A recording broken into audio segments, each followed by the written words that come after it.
أعوذ بالله من الشيطان الرجيم. بسم الله الرحمن الرحيم. ألف لام ميم صاد. كتاب أنزل إليك فلا يكن في صدرك حرج منه لتنذر به وذكرى للمؤمنين. اتبعوا ما أنزل إليكم من ربكم ولا تتبعوا من دونه أولياء قليلا ما تذكرون. وكم من قرية أهلكناها فجاءها بأسنا بياتا أو هم قائلون. فما كان دعواهم إذ جاءهم بأسنا إلا أن قالوا إنا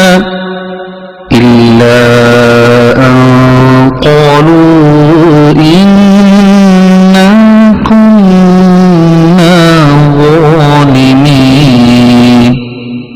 فلنسألن الذين أرسل إليهم ولنسألن المرسلين. فلنقصن عليهم بعلم وما كنا غائبين. والوزن يومئذ الحق. فمن ثقلت موازينه فأولئك هم المفلحون. ومن خفت موازينه فأولئك الذين خسروا أنفسهم بما كانوا بآياتنا يظلمون. ولقد مكناكم في الأرض وجعلنا لكم فيها معايش قليلا ما تشكرون. ولقد خلقناكم ثم صورناكم ثم قلنا للملائكة اسجدوا لآدم فسجدوا إلا إبليس لم يكن من الساجدين. قال ما منعك ألا تسجد إذ أمرتك؟ قال أنا خير منه خلقتني من نار وخلقته من طين. قال فاهبط منها فما يكون لك أن تتكبر فيها فاخرج إنك من الصاغرين. قال أنظرني إلى يوم يبعثون. قال إنك من المنظرين. قال فبما أغويتني لأقعدن لهم صراطك المستقيم ثم لآتينهم من بين أيديهم ومن خلفهم وعن أيمانهم وعن شمائلهم ولا تجد أكثرهم شاكرين. قال اخرج منها مذءوما مدحورا لمن تبعك منهم لأملأن جهنم منكم أجمعين. ويا آدم اسكن أنت وزوجك الجنة فكلا من حيث شئتما ولا تقربا هذه الشجرة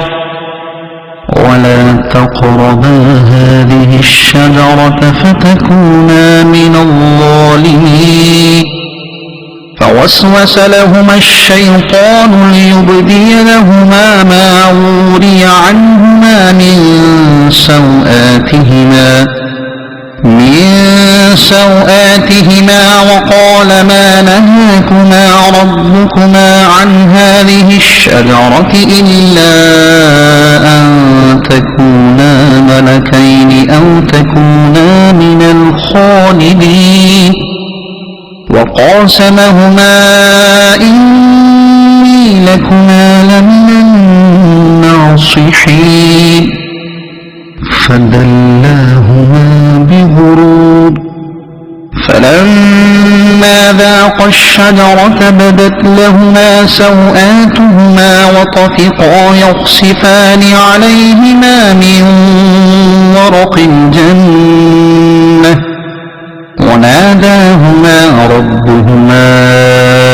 ألم أنهكما عن تلكما الشجرة وأقل لكما إن الشيطان لكما عدو مبين قالا ربنا ظلمنا أنفسنا وإن لم تغفر لنا وترحمنا لنكونن من الخاسرين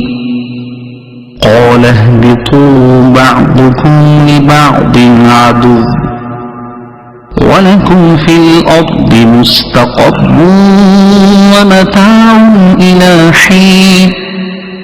قال فيها تحيون وفيها تموتون ومنها تخرجون يا بني آدم قد أنزلنا عليكم لباسا يواري سوآتكم وريشا ولباس التقوى ذلك خير ذلك من آيات الله لعلهم يذكرون يا بني آدم لا يفتننكم الشيطان كما أخرج أبويكم من الجنة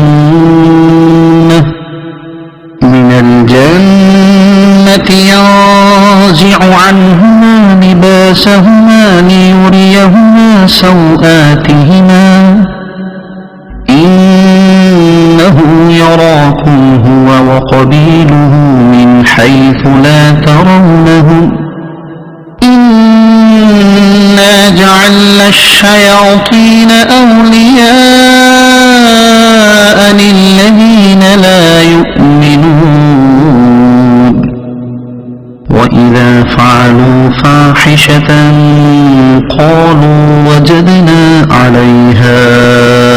آباءنا والله أمرنا بها قل إن الله لا يأمر بالفحشاء أتقولون على الله ما لا تعلمون قل أمر ربي بالقسط وأقيموا وجوهكم عند كل مسجد وادعوا مخلصين له الدين وأقيموا وجوهكم عند كل مسجد وادعوه مخلصين له الدين كما بدأكم تعودون فريقا هدى وفريقا حق عليهم الضلالة إنهم اتخذوا الشياطين أولياء من دون الله ويحسبون أنهم مهتدون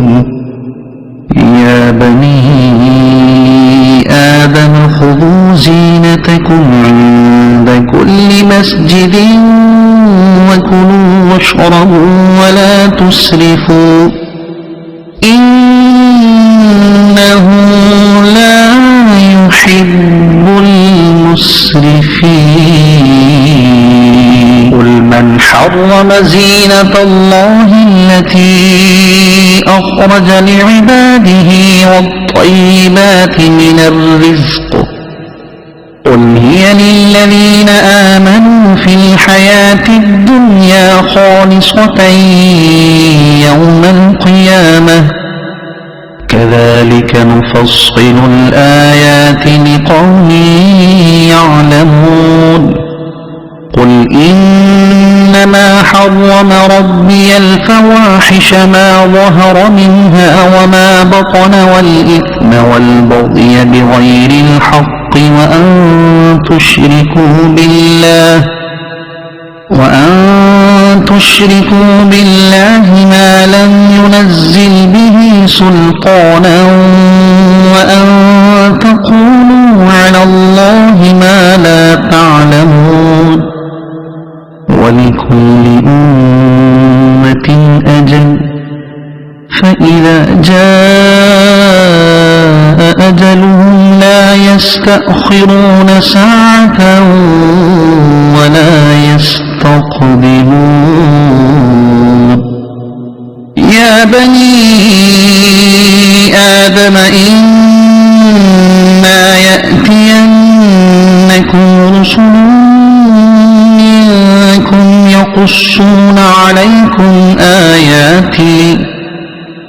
يقصون عليكم آياتي فمن اتقى وأصلح فلا خوف عليهم ولا هم يحزنون والذين كذبوا بآياتنا واستكبروا عنها أولئك أصحاب النار هم فيها خالدون فمن أظلم ممن افترى على الله كذبا أو كذب بآياته أولئك ينالهم نصيبهم من الكتاب حتى إذا جاءتهم رسلنا يتوفونهم قالوا أين ما كنتم تدعون من دون الله قالوا ضلوا عنا وشهدوا على أنفسهم أنهم كانوا كافرين قال ادخلوا في أمم قد خلت من قبلكم من الجن والإنس في النار كلما دخلت أمة لعنت أختها حتى إذا اداركوا فيها جميعا قالت أخراهم لأولاهم ربنا هؤلاء أضلونا فآتهم عذابا ضعفا من النار قال لكل ضعف ولكن لا تعلمون وقالت أولاهم لأخراهم فما كان لكم علينا من فضل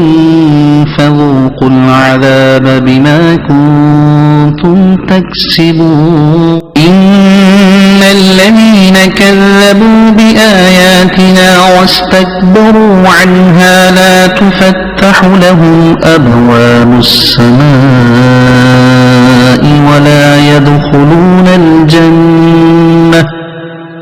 ولا يدخلون الجنة حتى يلج الجمل في سم الخياط وكذلك نجزي المجرمين لهم من جهنم مهاد ومن فوقهم غواش وكذلك نجزي الظالمين والذين آمنوا وعملوا الصالحات لا نكلف نفسا إلا وسعها أولئك أصحاب الجنة هم فيها خالدون ونزعنا ما في صدورهم من غل تجري من تحتهم الأنهار وقالوا الحمد لله الذي هدانا لهذا وما كنا لنهتدي لولا أن هدانا الله لقد جاءت رسل ربنا بالحق ونودوا أن تلكم الجنة أورثتموها بما كنتم تعملون ونادى أصحاب الجنة أصحاب النار أن قد وجدنا ما وعدنا ربنا حقا فهل وجدتم ما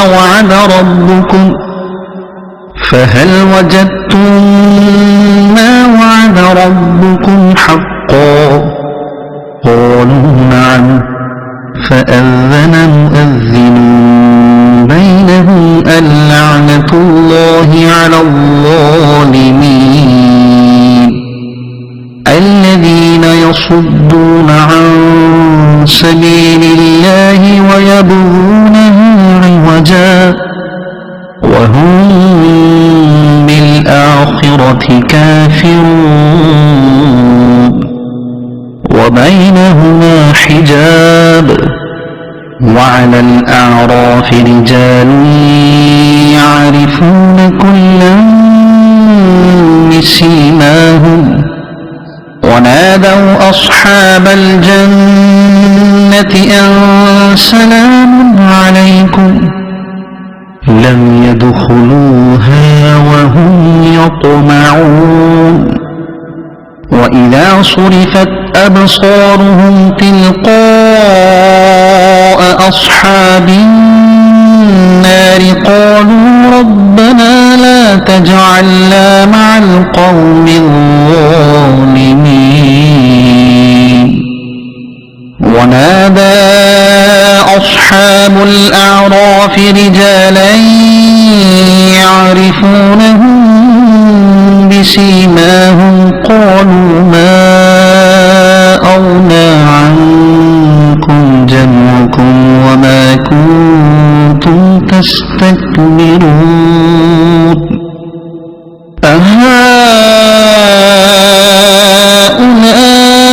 أهؤلاء الذين أقسمتم لا ينالهم الله برحمة ادخلوا الجنة لا خوف عليكم ولا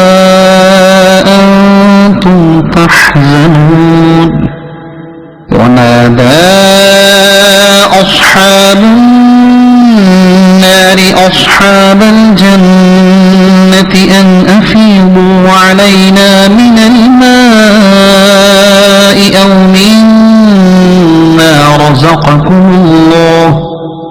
قالوا إن الله حرمهما على الكافرين الذين اتخذوا دينهم لهوا ولعبا وغرتهم الحياة الدنيا فاليوم ننساهم كما نسوا لقاء يومهم هذا وما كانوا بآياتنا يجحدون ولقد جئناهم بكتاب فصلناه على علم هدى ورحمة لقوم يؤمنون هل ينظرون إلا تأويله يوم يأتي تأويله يقول الذين نسوه من قبل قد جاءت رسل ربنا بالحق فهل لنا من شفعاء فيشفعوا لنا أو نرد فنعمل غير الذي كنا نعمل قد خسروا أنفسهم وضل عنهم ما كانوا يفترون إن ربكم الله الذي خلق السماوات والأرض في 6 أيام ثم استوى على العرش يغشي الليل النهار يطلبه حثيثا والشمس والقمر والنجوم مسخرات بأمره ألا له الخلق والأمر تبارك الله رب العالمين ادعوا ربكم تضرعا وخفية إنه لا يحب المعتدين ولا تفسدوا في الأرض بعد إصلاحها وادعوه خوفا وطمعا إن رحمة الله قريب من المحسنين وهو الذي يرسل الرياح بشرا بين يدي رحمته حتى إذا أقلت سحابا ثقالا سقناه لبلد ميت فأنزلنا به الماء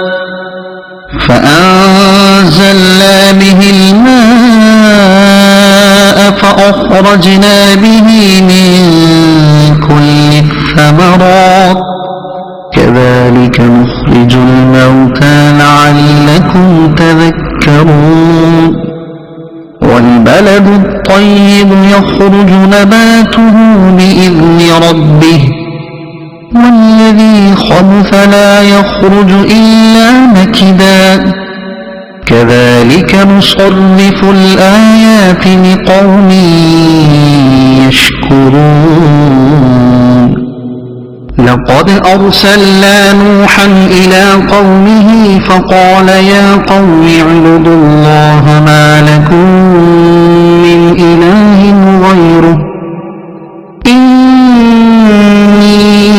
أخاف عليكم عذاب يوم عظيم قال الملأ من قومه إنا لنراك في ضلال مبين قال يا قوم ليس بي ضلالة ولكني رسول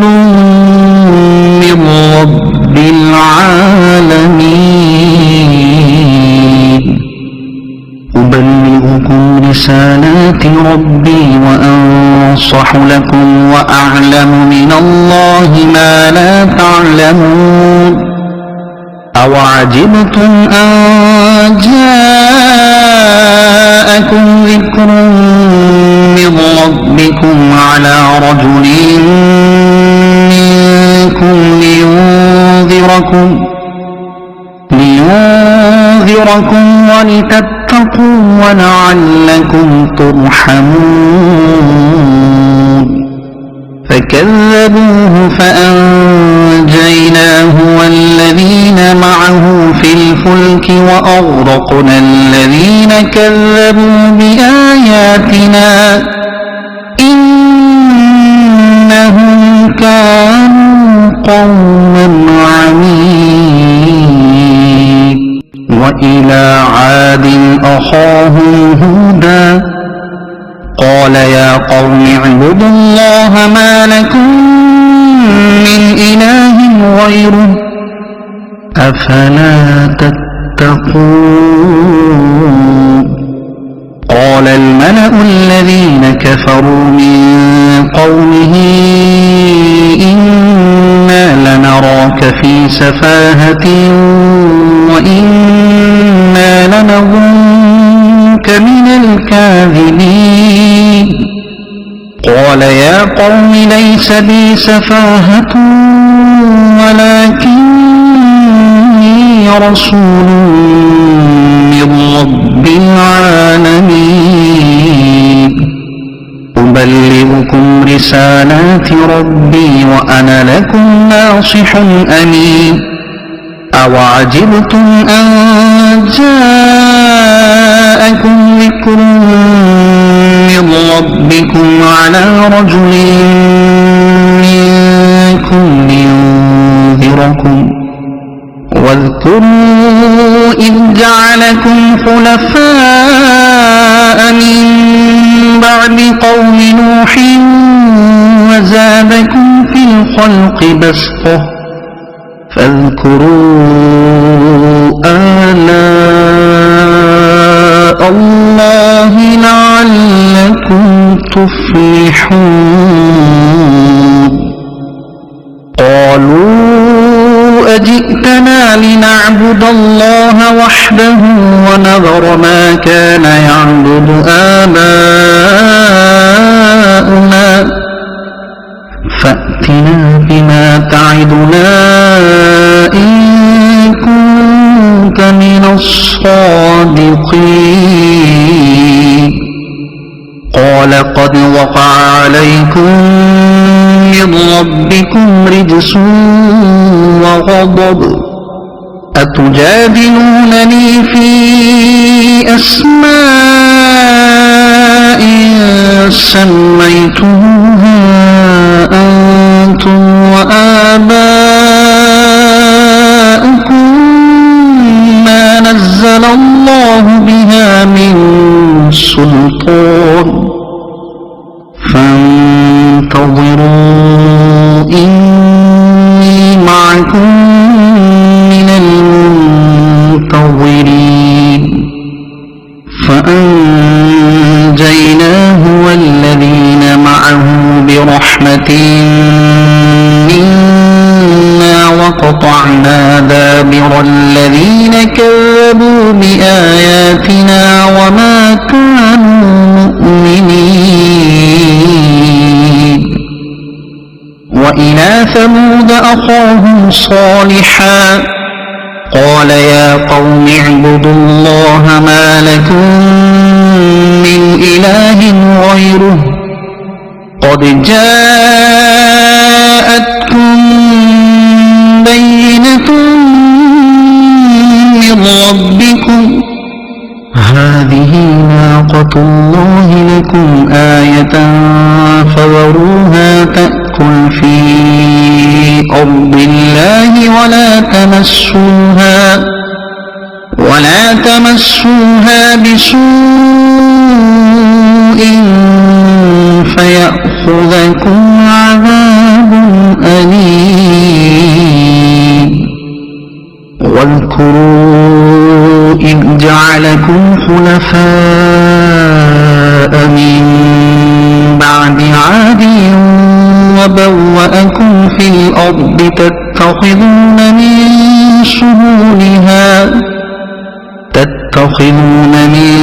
سهولها قصورا وتنحتون الجبال بيوتا فاذكروا آلاء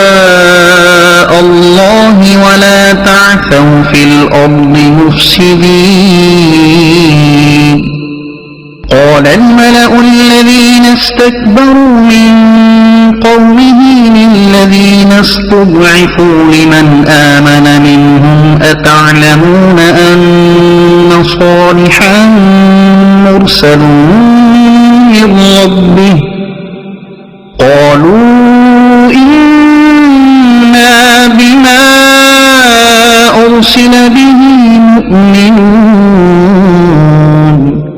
قال الذين استكبروا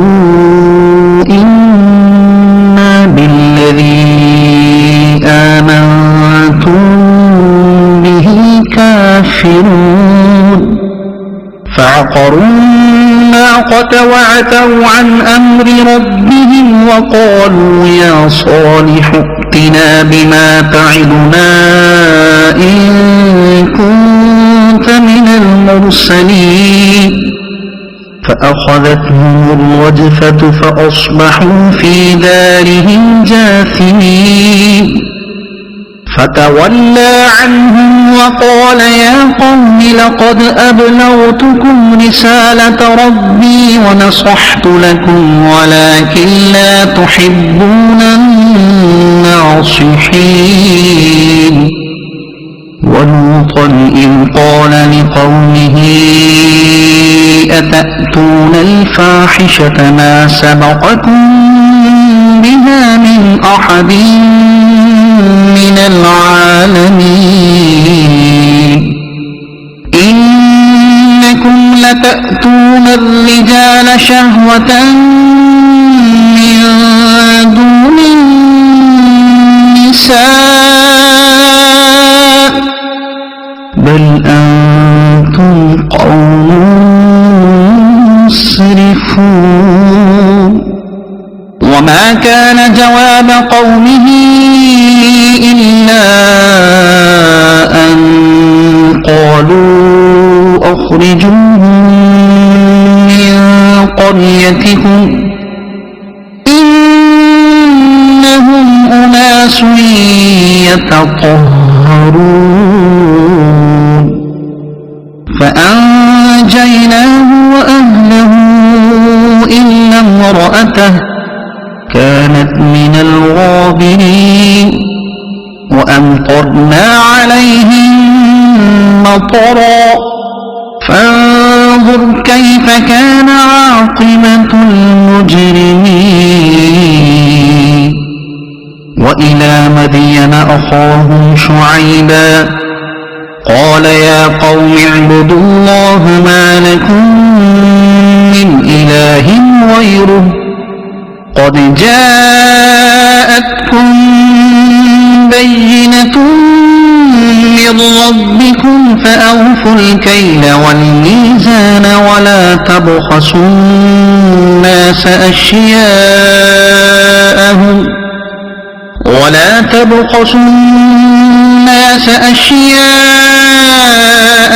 ولا تفسدوا في الأرض بعد إصلاحها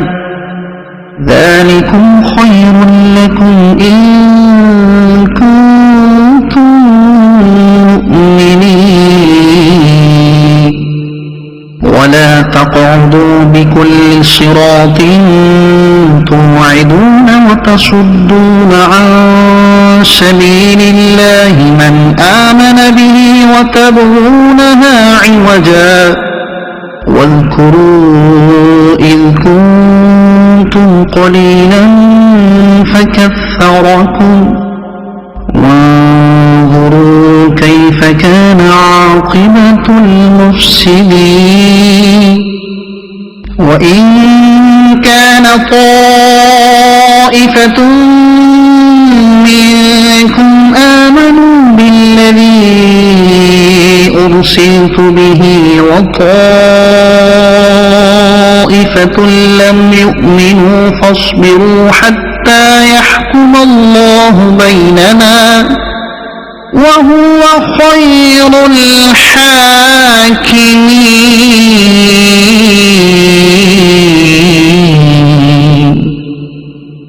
قال الملأ الذين استكبروا من قومه لنخرجن شعيب والذين آمنوا معك من قريتنا أو لتعودن في ملتنا قال أولو كنا كارهين قد افترينا على الله كذبا إن عدنا في ملتكم بعد إذ نجانا الله منها وما يكون لنا أن نعود فيها إلا أن يشاء الله ربنا وسع ربنا كل شيء علما على الله توكلنا ربنا افتح بيننا وبين قومنا بالحق وأنت خير الفاتحين وقال الملأ الذين كفروا من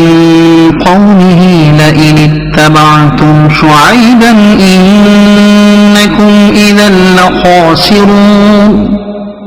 فأخذتهم الرجفة فأصبحوا في دارهم جاثمين الذين كذبوا شعيبا كأن لم يغنوا فيها الذين كذبوا شعيبا كانوا هم الخاسرين فتولى عنهم وقال يا قوم لقد أبلغتكم رسالات ربي ونصحت لكم فكيف آسى على قوم كافرين وما أرسلنا في قرية من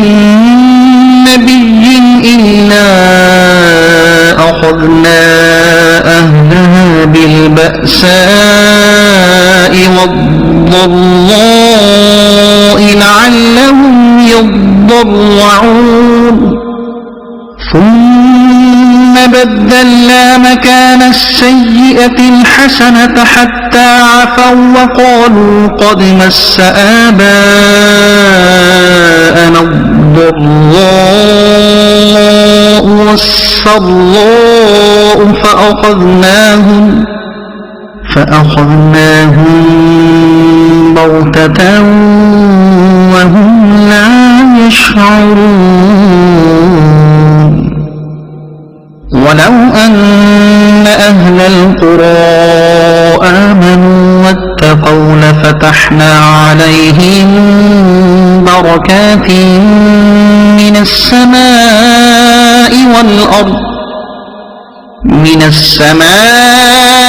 والأرض ولكن كذبوا فأخذناهم بما كانوا يكسبون أفأمن أهل القرى أن يأتيهم بأسنا بياتا وهم نائمون أوأمن أهل القرى أن يأتيهم بأسنا ضحى وهم يلعبون أفأمنوا مكر الله فلا يأمن مكر الله إلا القوم الخاسرون أولم يهد للذين يرثون الأرض من بعد أهلها أن لو نشاء أصبناهم بذنوبهم ونطبع على قلوبهم فهم لا يسمعون تلك القرى نقص عليك من أنبائها ولقد جاءتهم رسلهم بالبينات فما كانوا ليؤمنوا بما كذبوا من قبل كذلك يطبع على قلوب الكافرين وما وجدنا لأكثرهم من عهد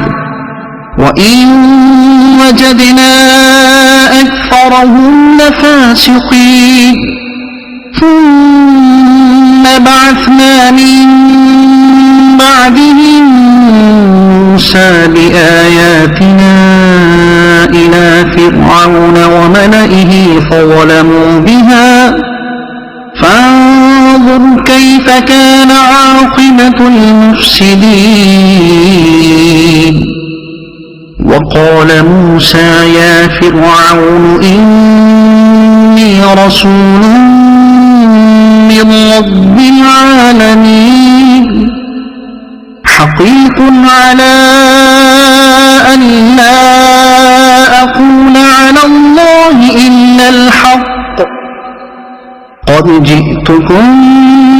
ببينة من ربكم فأرسل معي بني إسرائيل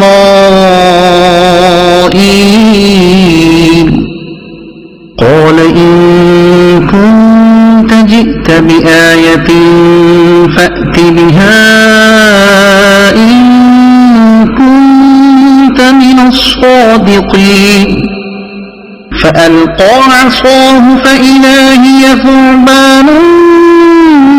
مبين ونزع يده فإذا هي بيضاء للناظرين قال الملأ من قوم فرعون إن هذا لساحر عليم يريد أن يخرجكم من أرضكم فماذا تأمرون قالوا أرجه وأخاه وأرسل في المدائن حاشرين يأتوك بكل ساحر عليم وجاء السحرة فرعون قالوا إن لنا لأجرا إن كنا نحن الغالبين قال نعم وإنكم لمن المقربين قالوا يا موسى إما أن تلقي وإما أن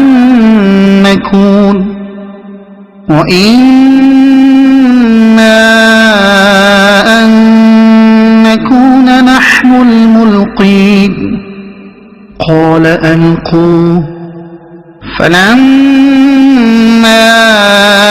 ألقوا سحروا أعين الناس واسترهبوهم وجاءوا بسحر عظيم وأوحينا إلى موسى أن ألق عصاك فإذا هي تلقف ما يأفكون فوقع الحق وبطل ما كانوا يعملون فغلبوا هنالك وانقلبوا صاغرين وألقي السحرة ساجدين قالوا آمنا برب العالمين رب موسى وهارون قال فرعون آمنتم به قبل أن آذن لكم إن هذا لمكر مكرتموه في المدينة لتخرجوا منها أهلها فسوف تعلمون لأقطعن أيديكم وأرجلكم من خلاف ثم لأصلبنكم أجمعين قالوا إنا إلى ربنا منقلبون وما تنقم منا إلا أن آمنا بآيات ربنا لما جاءتنا ربنا أفرغ علينا صبرا وتوفنا مسلمين وقال الملأ من قوم فرعون أتذر موسى وقومه ليفسدوا في الأرض ويذرك وآلهتك قال سنقتل أبناءهم ونستحيي نساءهم وإنا فوقهم قاهرون قال موسى لقومه استعينوا بالله واصبروا إن الأرض لله يورثها من يشاء من عباده والعاقبة للمتقين قالوا أوذينا من قبل أن تأتينا ومن بعد ما جئتنا قال عسى ربكم أن يهلك عدوكم ويستخلفكم في الأرض فينظر كيف تعملون ولقد أخذنا آل فرعون بالسنين ونقص من الثمرات لعلهم يذكرون فإذا جاءتهم الحسنة قالوا لنا هذه وإن تصبهم سيئة يطيروا بموسى ومن معه ألا إنما طائرهم عند الله ولكن أكثرهم لا يعلمون وقالوا مهما تأتنا به من آية لتسحرنا بها فما نحن لك بمؤمنين فأرسلنا عليهم الطوفان والجراد والقمل والضفادع والدم آيات مفصلات فاستكبروا وكانوا قوما مجرمين ولما وقع عليهم الرجز قالوا يا موسى ادع لنا ربك بما عهد عندك لئن كشفت عنا الرجز لنؤمنن لك ولنرسلن معك بني إسرائيل فلما كشفنا عنهم الرجز إلى أجل هم بالغوه إذا هم ينكثون فانتقمنا منهم فأغرقناهم في اليم بأنهم كذبوا بآياتنا وكانوا عنها غافلين وأورثنا القوم الذين كانوا يستضعفون مشارق الأرض ومغاربها التي باركنا فيها وتمت كلمة ربك الحسنى على بني إسرائيل بما صبروا ودمرنا ما كان يصنع فرعون وقومه وما كانوا يعرشون وجاوزنا ببني إسرائيل البحر فأتوا على قوم يعكفون على أصنام لهم قالوا يا موسى اجعل لنا إلها كما لهم آلهة قال إنكم قوم تجهلون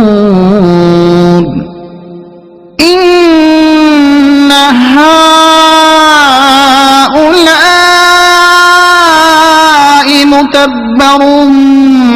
ما هم فيه وباطل ما كانوا يعملون قال أغير الله أبغيكم إلها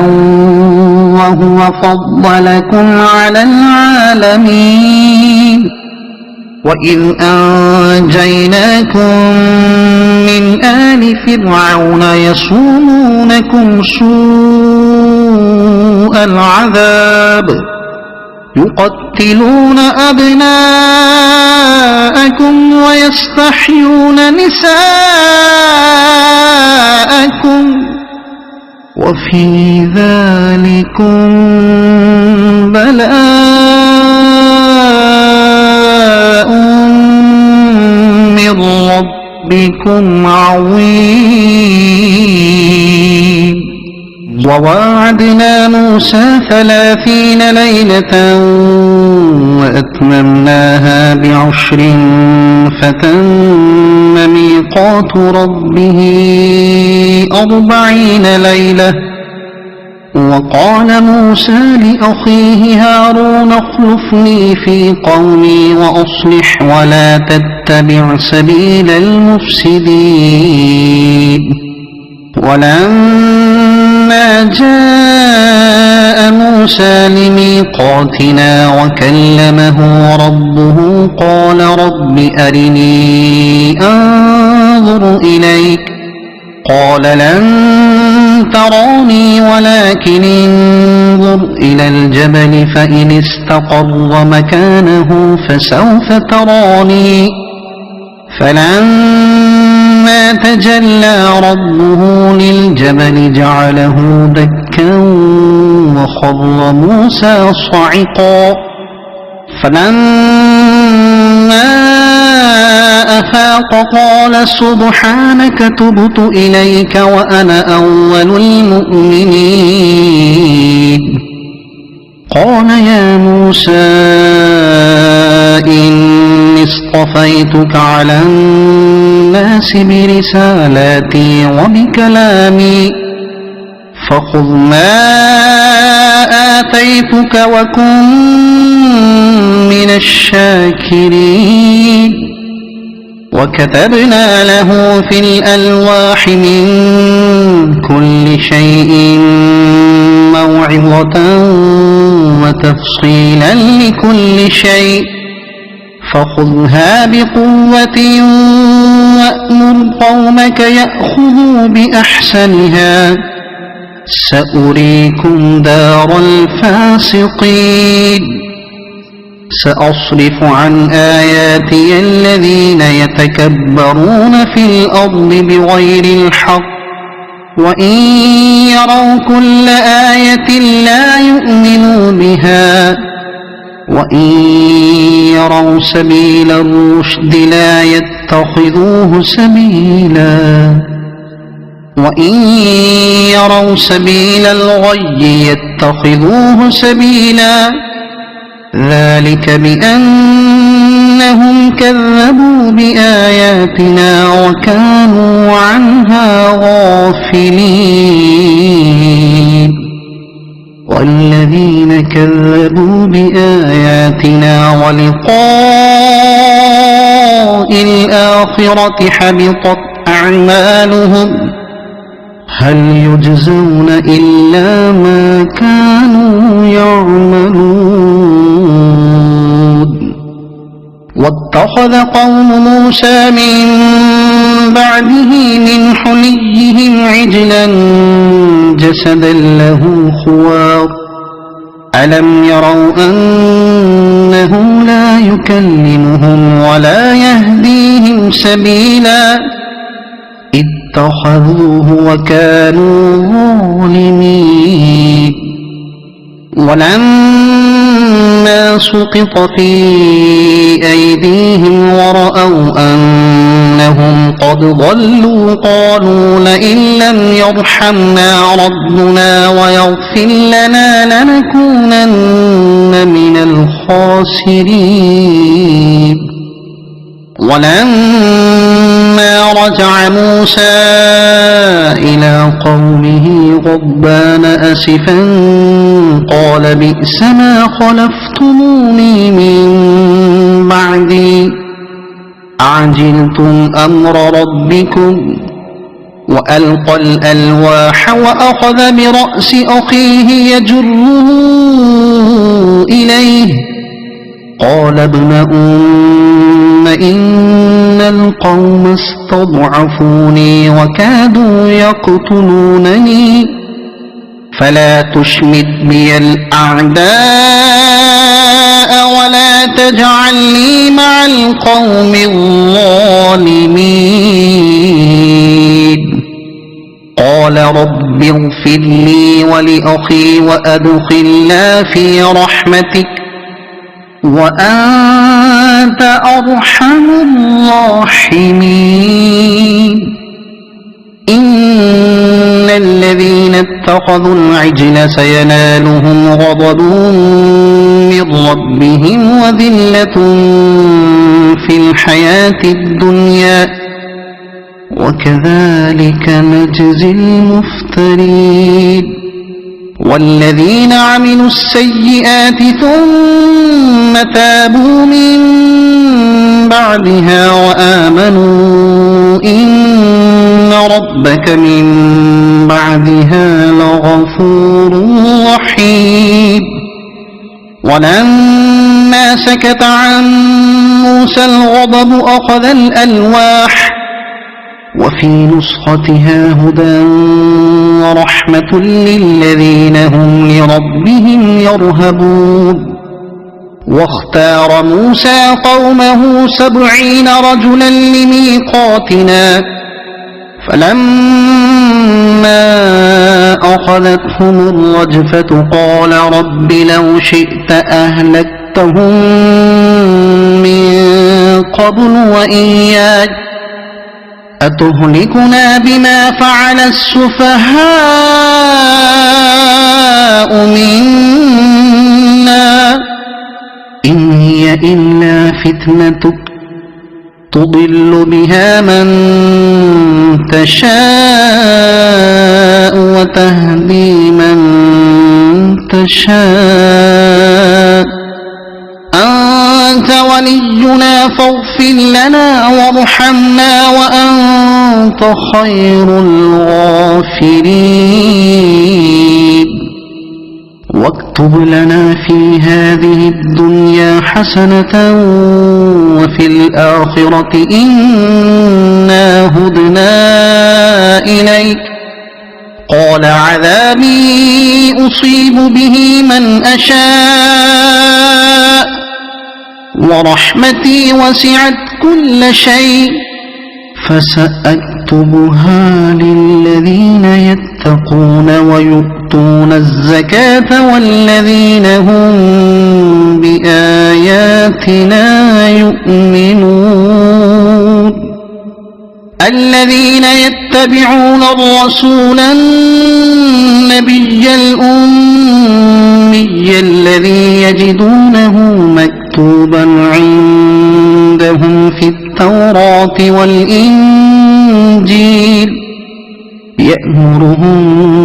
بالمعروف وينهاهم عن المنكر ويحل لهم الطيبات ويحرم عليهم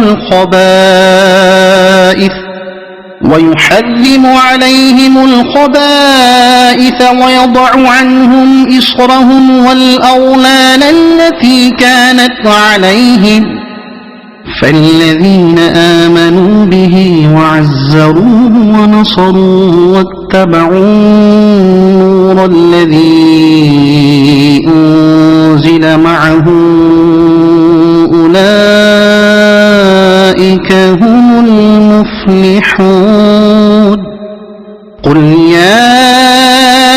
أيها الناس إني رسول الله إليكم جميعا الذي له ملك السماوات والأرض لا إله إلا هو يحيي ويميت فآمنوا بالله ورسوله النبي الأمي الذي يؤمن بالله وكلماته واتبعوه لعلكم تهتدون ومن قوم موسى أمة يهدون بالحق وبه يعدلون وقطعناهم 12 أسباطا أمما وأوحينا إلى موسى إذ استسقاه قومه أن اضرب بعصاك الحجر فانبجست منه 12 عينا قد علم كل أناس مشربهم وظللنا عليهم الغمام وأنزلنا عليهم المن والسلوى كلوا من طيبات ما رزقناكم وما ظلمونا ولكن كانوا أنفسهم يظلمون وإذ قيل لهم اسكنوا هذه القرية وكلوا منها حيث شئتم وقولوا حطة وادخلوا الباب سجدا نغفر لكم خطيئاتكم سنزيد المحسنين فبدل الذين ظلموا منهم قولا غير الذي قيل لهم فأرسلنا عليهم رجزا من السماء بما كانوا يظلمون واسألهم عن القرية التي كانت حاضرة البحر إذ يعدون في السبت إذ تأتيهم حيتانهم يوم سبتهم شرعا ويوم لا يسبتون لا تأتيهم كذلك نبلوهم بما كانوا يفسقون وإذ قالت أمة منهم لم تعظون قوما الله مهلكهم أو معذبهم عذابا شديدا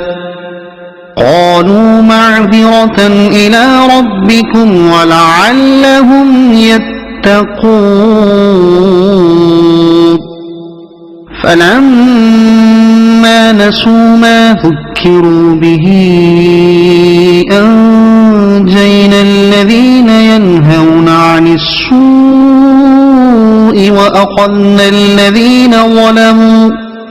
وأخذنا الذين ظلموا بعذاب بئيس بما كانوا يفسقون فلما عتوا عما نهوا عنه قلنا لهم كونوا قردة خاسئين وإذ تأذن ربك ليبعثن عليهم إلى يوم القيامة من يسومهم سوء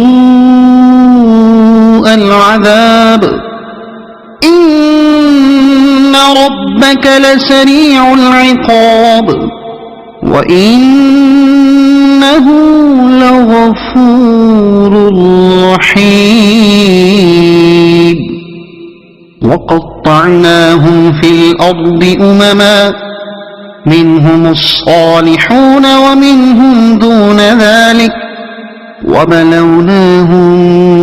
بالحسنات والسيئات لعلهم يرجعون فخلف من بعدهم خلف ورثوا الكتاب يأخذون عرض هذا الأدنى ويقولون سيغفر لنا وإن يأتهم عرض مثله يأخذوه ألم يؤخذ عليهم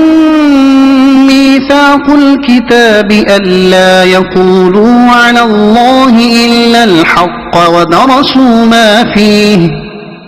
والدار الآخرة خير للذين يتقون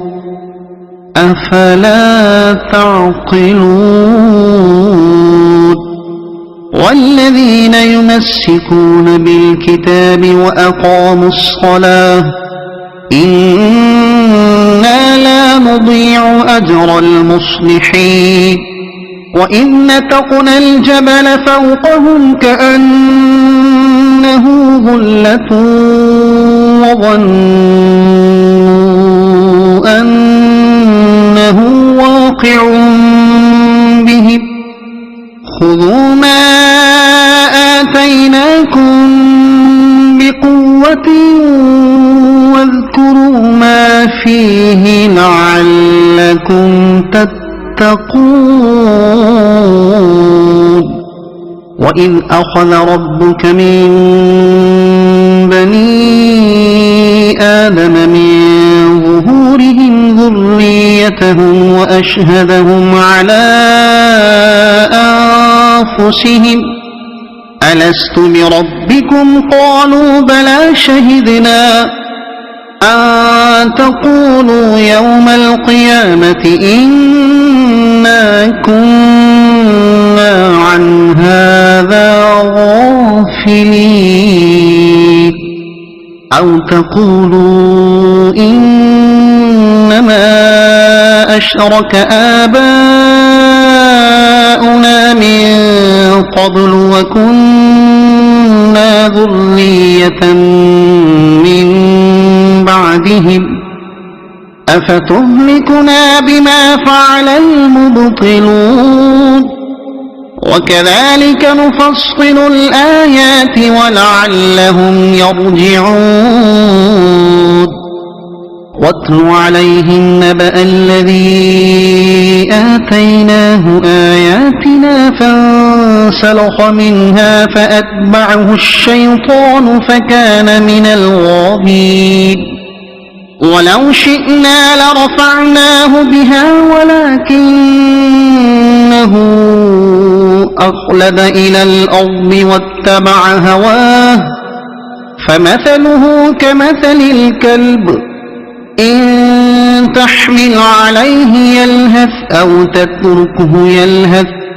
ذلك مثل القوم الذين كذبوا بآياتنا فاقصص القصص لعلهم يتفكرون ساء مثلا القوم الذين كذبوا بآياتنا وأنفسهم كانوا يظلمون من يهد الله فهو المهتدي ومن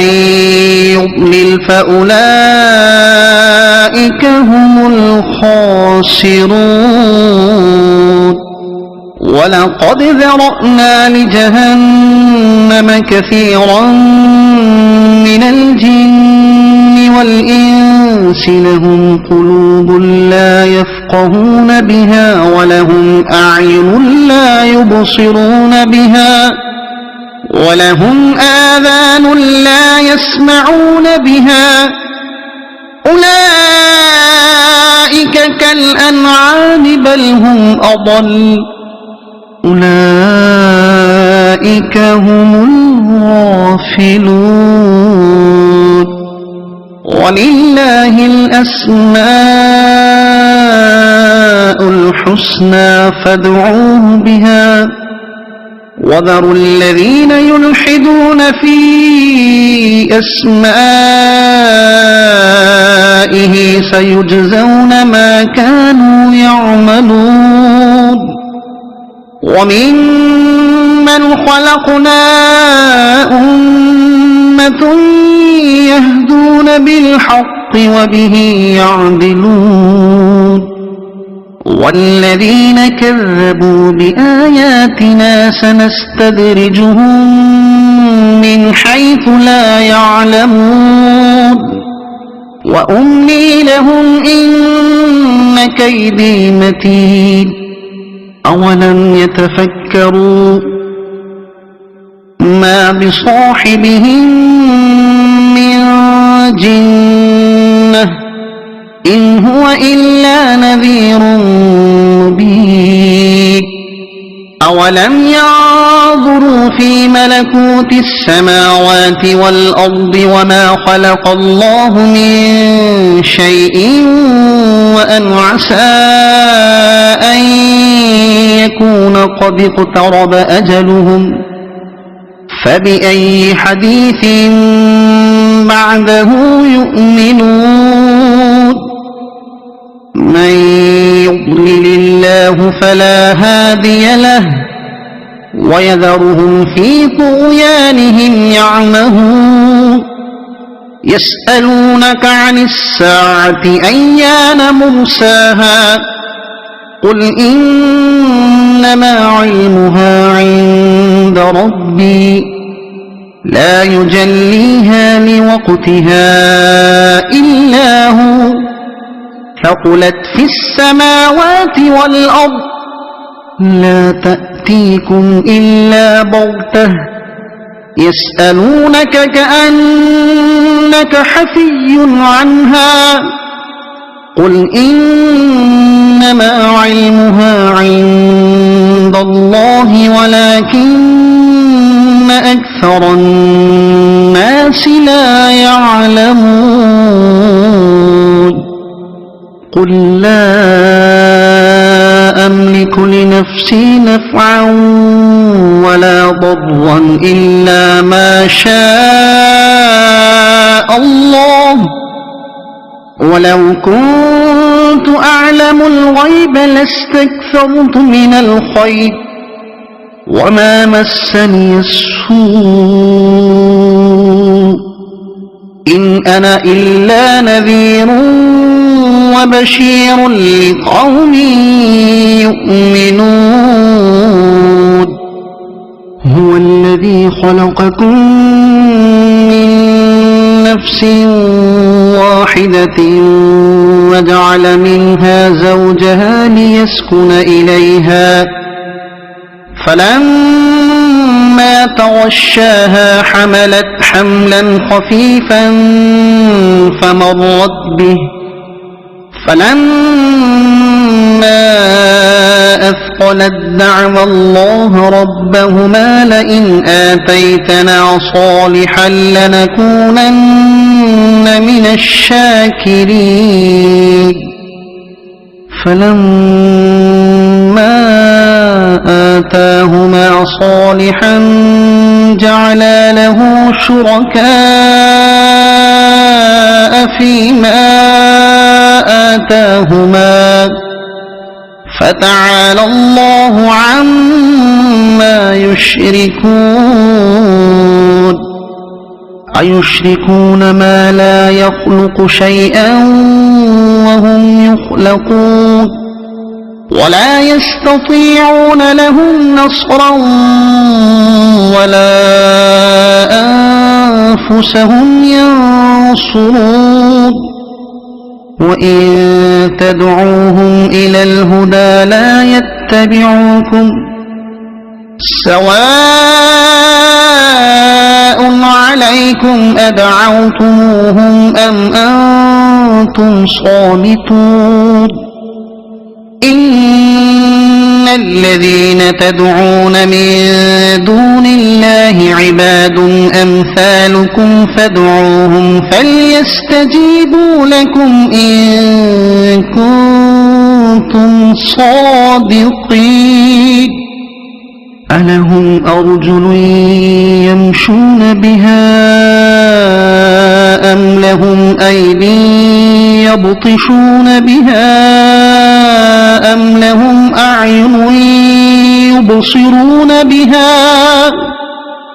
أم لهم آذان يسمعون بها قل ادعوا شركاءكم ثم كيدون فلا تنظرون إن وليي الله الذي نزل الكتاب وهو يتولى الصالحين والذين تدعون من دونه لا يستطيعون نصركم ولا أنفسهم ينصرون وإن تدعوهم إلى الهدى لا يسمعوا وتراهم ينظرون إليك وهم لا يبصرون خذ العفو وأمر بالعرف وأعرض عن الجاهلين وإما ينزغنك من الشيطان نزغ فاستعذ بالله إنه سميع عليم إن الذين اتقوا إذا مسهم طائف من الشيطان تذكروا فإذا هم مبصرون وإخوانهم يمدونهم في الغي ثم لا يقصرون وإذا لم تأتهم بآية قالوا لولا اجتبيتها قل إنما أتبع ما يوحى إلي من ربي هذا بصائر من ربكم وهدى ورحمة هذا بصائر من ربكم وهدى ورحمة لقوم يؤمنون وإذا قرئ القرآن فاستمعوا له وأنصتوا لعلكم ترحمون واذكر ربك في نفسك تضرعا وخيفة ودون الجهر من القول بالغدو والآصال ولا تكن من الغافلين إن الذين عند ربك لا يستكبرون عن عبادته ويسبحونه وله يسجدون صدق الله العظيم.